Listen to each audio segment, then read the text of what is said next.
The first thing you notice about Linda Griego is her determination to get things done. Her leadership and drive allowed her to be the first in many areas of public service, commerce, and business. One of her first jobs was breaking into a male-dominated blue-collar occupation, leading a crew of telephone repairmen for Pacific Bell.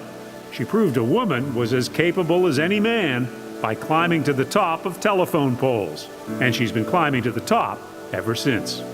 Linda attributes her strong and feisty character to the lessons learned from her beloved grandmother, Aurora Griego, a baker by trade and Linda's greatest inspiration. Growing up in a small town in New Mexico with her grandmother, Linda learned to create opportunities for herself. After graduating from high school, she seized on the chance to work as a congressional staffer, including with U.S. Senator Alan Cranston of California. She was the first woman and Latina to run for mayor of the city of Los Angeles after serving as deputy mayor under Tom Bradley. Linda's passion as a civic activist, intrepid entrepreneur, and political player has left an imprint on multiple community and business ventures throughout Los Angeles. For the last 30 years, Linda has served as president and chief executive officer of Griego Enterprises, which is involved in several entrepreneurial business ventures. Her company was responsible for the development and historical renovation of a 1912 firehouse converted into offices and a downtown restaurant, Engine Company number 28. Her most recent ventures include the opening of ETCHEA Bakery and Cafe on Bunker Hill in downtown Los Angeles. For over 20 years, Linda has served on various public and private corporate boards of directors of Fortune 500 companies, including CBS Corporation and Aecon. She's been president and CEO of the Los Angeles Community Development Bank and president and CEO of Rebuild LA, coordinating a 5-year economic recovery following the unrest in 1992. In 2008, she was recognized for her outstanding work and received the UCLA Medal, the university's highest honor from her alma mater, where she graduated with a bachelor's degree in history in 1975. Currently, she's chairwoman of the Martin Luther King Community Development Corporation, in charge of creating opportunities and repurposing the former LA County King Drew Hospital. Linda Griego is without a doubt one of the most talented and accomplished executives in the business world, and a successful woman, inspiring others to forge new paths on their own terms.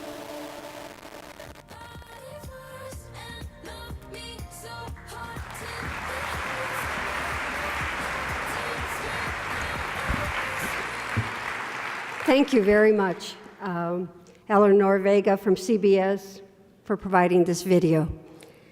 And good morning to everyone here. This is the 7th annual LA County Women's Leadership Conference, 900 strong. I am so impressed. I am deeply honored to be your keynote speaker. Your leadership committee asked me to share my experiences as an entrepreneur in the public and private sectors. The title of my speech is No Second Guessing, Go For It. I will focus on experiences that shaped my life and provided me many opportunities to give back to my community. As you saw in the video, the biggest influence in my life was my grandmother who raised me. She passed away at age 94, and I miss her every day. She was my soulmate and my mentor. She lived her whole life in small towns in northern New Mexico, and when I say small, I mean small. Trementina, where she was born, is now a ghost town. Her formal education ended with the 8th grade, but she was an avid reader throughout her life. She was one of the most worldly and knowledgeable individuals I have ever known. She was a strong woman who felt deeply about her community. She was a lifelong advocate for the working poor and the first to encourage me to get involved in community advocacy. She never missed a vote. In fact, from the time I was 15 and had a driver's license, I drove neighbors to the polls on Election Day. As an entrepreneur in both business and government, I have seized opportunities that were challenging and propelled me to take quantum leaps. My first quantum leap: upon graduation from high school, I bought a one-way plane ticket and traveled by myself from my hometown, Tucumcari, New Mexico, to Washington, D.C. Never before had I traveled further than El Paso, Texas, or alone. I went to D.C. to take a job with my hometown Congressman Tom Morris. His wife, Connie, had been my first grade teacher. She took an interest in my advancement, and she arranged for me to work for the congressman's office. A lesson learned was that mentors can advance your career. 2 years later, after Congressman Morris lost his bid for re-election, I went to work for U.S. Senator Alan Cranston of California in his Washington, D.C. office, where I met my husband. This year, we celebrated our 46th anniversary.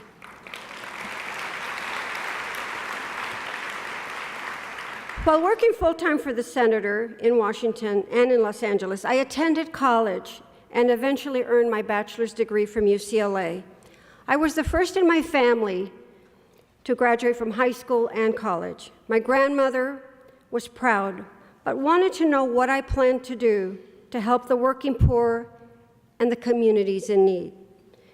My second quantum leap took me from public sector service to the private sector. The telephone company was under a Justice Department consent decree to open high-paying, non-traditional jobs to women. This was right here in California. While working for Senator Cranston, I was asked to speak at an event like this. I argued that women could do what had been considered to be a man's job. A telephone company executive, who was also a speaker, challenged me to put up or shut up. I was offered a job running telephone installation and repair crews in the San Gabriel Valley if I could pass the strenuous physical requirements, including climbing telephone poles and carrying 100-pound ladders. That kind of job had never crossed my mind, but the challenge intrigued me, and I was curious whether the phone company was serious about employing women in non-traditional positions, so I took the job. I was one of only 2 female foremen in California in the mid-1970s. PacBell had 90,000 employees.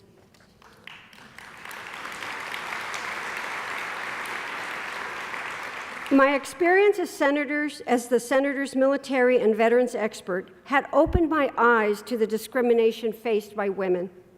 Because I was a woman, I once was turned away from a briefing at the Pentagon for congressional staffers. When I told the senator that the Pentagon wanted him to send a man, he became incensed and ordered me back to the Pentagon. He did not care that soldiers with machine guns were guarding the doors. I went back as ordered and was allowed in after my boss called. The phone company experience was at once exciting and daunting. My first assignment was managing a repair and installation crew working out of a 90-man garage in Rosemead. Most of the men were older than me, and many were very unhappy that I was the new hire, including my boss. Few wanted me there, and those that may have did not dare to speak up. The environment was indeed hostile to women, but I persevered, and attitudes changed. I learned that the phone company was serious about making non-traditional jobs open to women.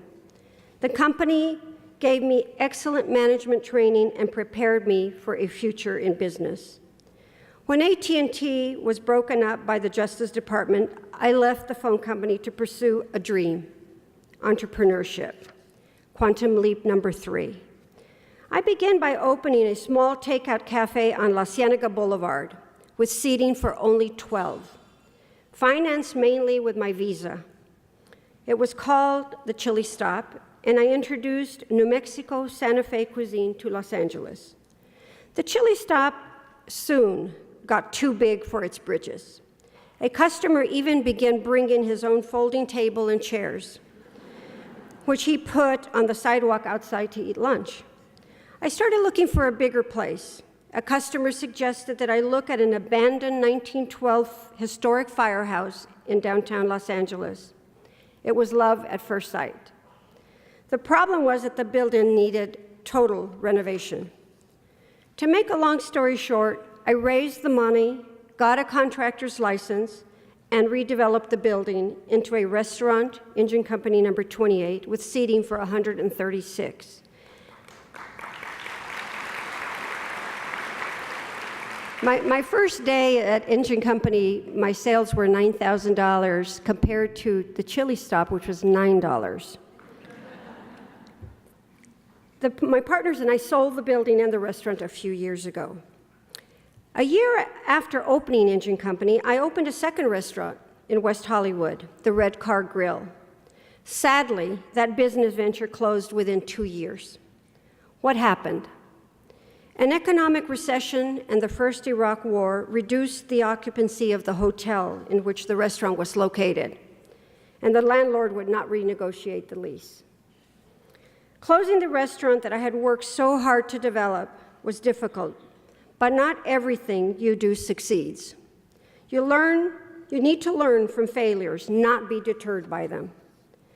My grandmother, a professional baker who worked in Tucumcari's only bakery for 45 years, was my biggest supporter. And she never let on that she really worried about my new career in food, given that I did not know how to cook. Interesting that after 25 years in the food business, I still don't know how to cook. But I like to eat, and one thing about owning a restaurant, you will not go hungry. Quantum Leap 4, return to public sector. Redevelopment of the firehouse took longer than expected because of City Hall bureaucracy. I did not shy away from expressing my concerns that red tape was impeding economic development. And again, I was challenged to put up or shut up, this time by Mayor Tom Bradley. He offered me the position of a deputy mayor of Los Angeles, one of only 2. My portfolio included economic development as well as 12 departments. Los Angeles was then in an economic recession. Soon after I took office, the city was besieged by the 1992 civil unrest. Through it all, I was the city's liaison with the federal government on small business loans and emergency assistance, worked at establishing a one-stop building permit center, and provided needed advocacy on behalf of the thousands of the city's small businesses. After Tom Bradley retired, I took over from Peter Uberoth as CEO of Rebuild LA, the agency charged with the task of bringing new jobs, supermarkets, and other opportunities for residents of South Central Los Angeles. After Rebuild LA's mandate ended, I served as an interim president and CEO of the Los Angeles Community Development Bank, a $430 million federally funded bank focused on business loans in LA's empowerment zone. All of these public sector assignments involved tremendous challenges. Many people warned me not to undertake such assignments because my reputation could be damaged. To the contrary, I believe that you can build a solid reputation by taking on difficult challenges that no one else will take. Quantum Leap 5. In 1993, I ran for mayor of Los Angeles. I did not win the election, but the communities of Los Angeles won my heart.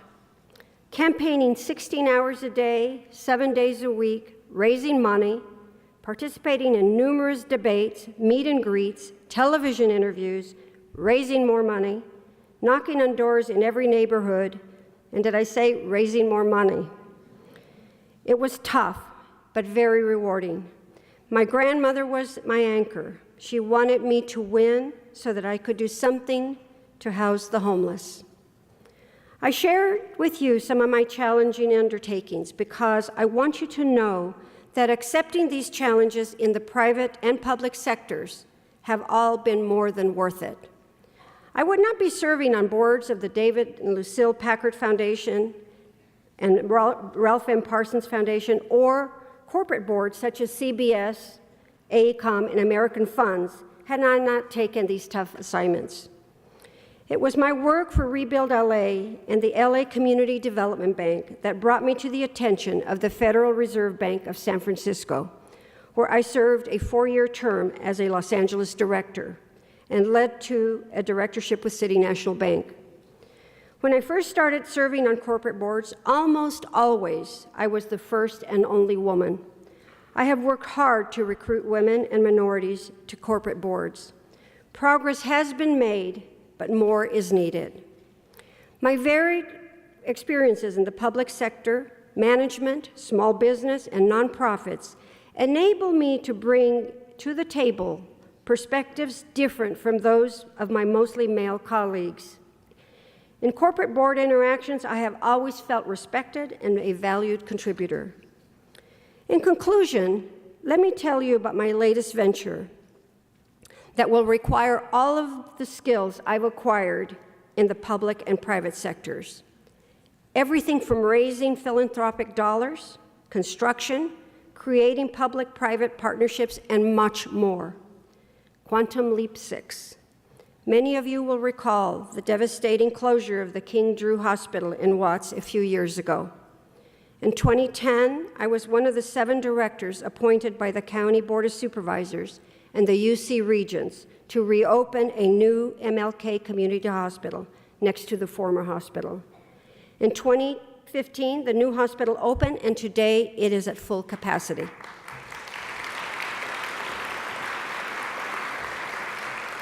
As a director of the hospital, I was acutely aware that funding was limited. So I resigned from the board to establish the MLK Hospital Foundation to raise for needed services that were not in the budget.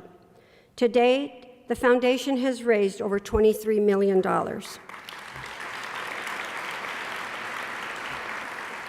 Next, I formed a new nonprofit community development corporation to repurpose and renovate the abandoned former hospital.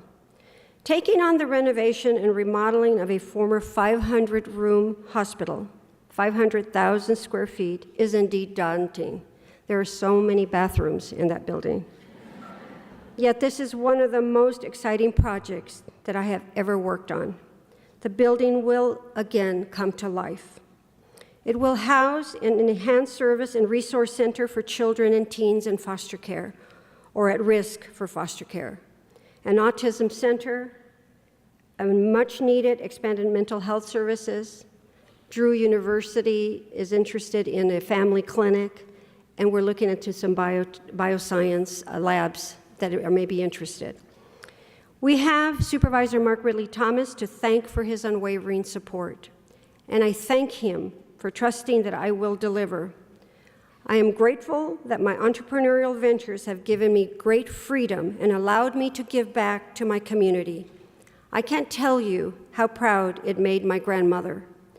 I will never forget her advice. La mujer que adelante no mira, atrás se queda. In English,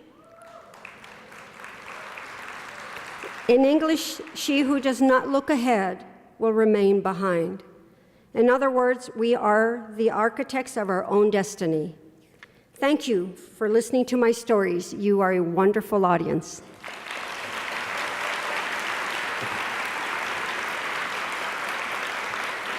And now I'll open it up for some questions. I think some of you have tweeted, hopefully not Donald Trump, but Thank you for sharing your story, Linda. What challenges did you face as a female foreman for PACBAO? what challenges as a foreman? Okay, I'll just share one little story. I recruited the first woman to come in as an installer, a young woman out of El Monte, who just graduated from high school. She went on a job one day, and then she called and she said, "Could you send someone over to take my phones, because I'm at this house in Arcadia and they won't let me in." So I went to see why they wouldn't let her in. They said, "Well, we want a real installer. We don't want a woman." And I said, "She is a real installer, and she's trained, and she'll put your phones in." And the man said, "No, she's not coming in my house." So I said to her, "Okay, go on to your next job." And she said, "You're going to leave the phone?" I said, "No, just go on to." And I gave him my card. I said, "Please call me when you're ready to have her come and put your phones in." So by the time I got back to the garage, everybody says, "You're going to be fired." This man's a very important person. He knows in fact, when I was leaving, he says, "I'll call the PUC." I said, please do. I'll give you their phone number. So I was, brand new in this garage, and I just was determined that, this was a trained installer, and I was not going to send anybody else. I was pressured to change, to send anyone just to keep the peace. And I just refused. I was willing to be fired for that. So that was like just one of many. But children everywhere, when I would walk up to the door, would see me with my hard hat and my tool belt and yell out to their mom, the telephone man is here, but it's a girl. It was tough. But I will tell you, there were a lot of people there that also came around as a result. So coming through those service centers where I saw a sea of women in front of computers, they would ask me, can I do it? And the answer is yes.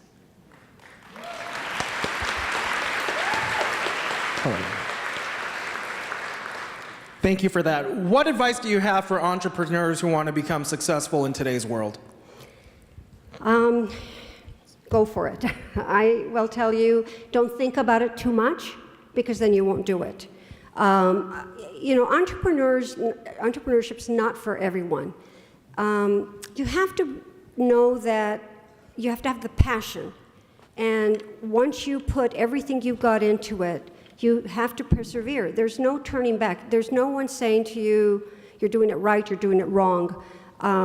It does take risk, high risk, but with risk come rewards. So I would say to someone that has the entrepreneurial wish to start their own business, do the research. I took classes in accounting. I took classes in marketing. A lot of the night classes at UCLA, just to get myself, what was I getting myself into? I never started with the idea of opening a restaurant. It was really the idea of selling chili. And so I was going to use this little tiny 12-seater to experiment and see if people like New Mexico-style chili, which is very hot. If we don't start, for us, the chili that you normally get is really soup. So and so that's where I wanted to be a manufacturer, not really a restaurateur. But it dawns on you once you're into your own business that, wait a second, there are going to be twists and turns, and you have to be very, very agile and be willing to. The hardest part, actually, to tell you the truth, is to pull the plug. It is, you've put so much into something, and for you to sort of say, you know what, it's not working. And at such time, you've got employees, and you have to figure out, you can't just sort of say, we're closed Monday. You've got to give them time to find jobs, and at the same time, some of your best people will leave while you're still trying to transition. But always pulling the plug has been the hardest thing in an entrepreneurship. Thank you for that. We have 900 women in the room today that are stepping up. You mentioned recruiting other women. How can we best recruit the women that are not in the room today to step up and dare to be? You're talking about corporate boards? Is that for corporate boards and volunteerism? Yeah. Yes. When I went on my first corporate board, this was in 1993, First Interstate Bank, and this is, I've been an entrepreneur who couldn't get a bank loan. So going on a corporate board of a major bank was really daunting. I was the first woman. But it was really interesting to know that they were very willing to take a second woman, Monica Lozano, soon after I joined. So, part of it is understanding the dynamics of corporate boards. Where I can do the best is being on the nominating committee, because I can make sure that the net is cast wide and that we're able to really look out, because I used to be on nominating committees, not chair, but nominating committees, and they would say, well, we can't find any. There are no women. Or they raised the bar so high, it has to be a former CEO of a major oil company. It's just not going to happen. So really getting in there and understanding and making sure that the recruiters, the search firms that corporate boards use, making sure that they are right on top of what it is you want that board to look like. So I'm really seeing a big change, and I think by 2020, you're going to see that needle really move.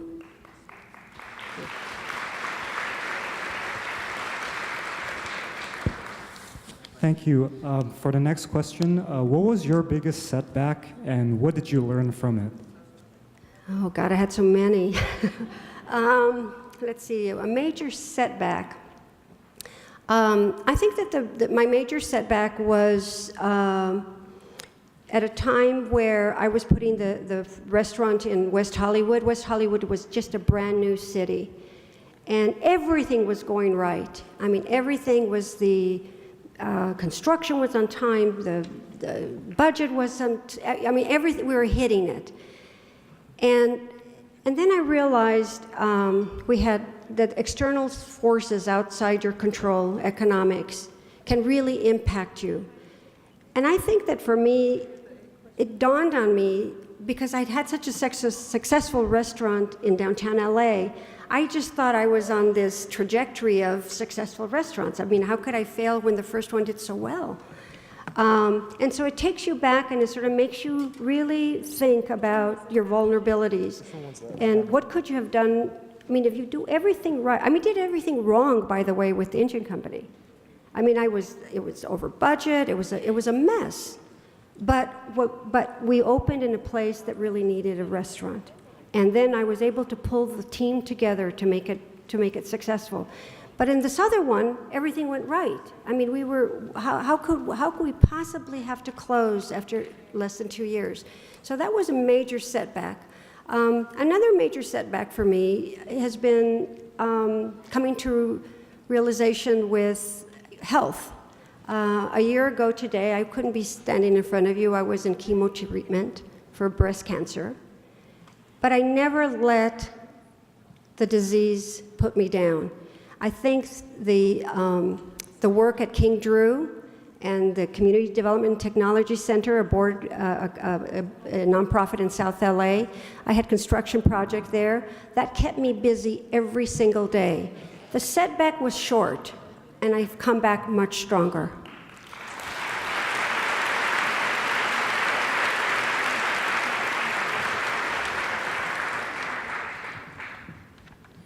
Thank you. This will be our last question. Okay. What advice can you give young women who are intimidated in a man's world? Don't be intimidated. Just don't. I mean, you will find supporters. You will find, in the phone company, as tough as it was, one of my colleagues, he knew I didn't know the construction part of the business, all the wires. I called it spaghetti at the time. And yet, I had skills he didn't have. And so things like managing and doing evaluations and getting your team, your crew to be the best one. And he was really surprised that when my crew was was given the bonuses, because I did everything I could to make sure that this crew was always prepared for anything out in the field. So my peer learning from me learning from him, you'll just find, get around that intimidation. Be bold, be strong, but also, you don't want to be a one-trick pony. Okay, you don't want to be complaining about the same thing every time. You don't want to be, well, here's, this is my one issue.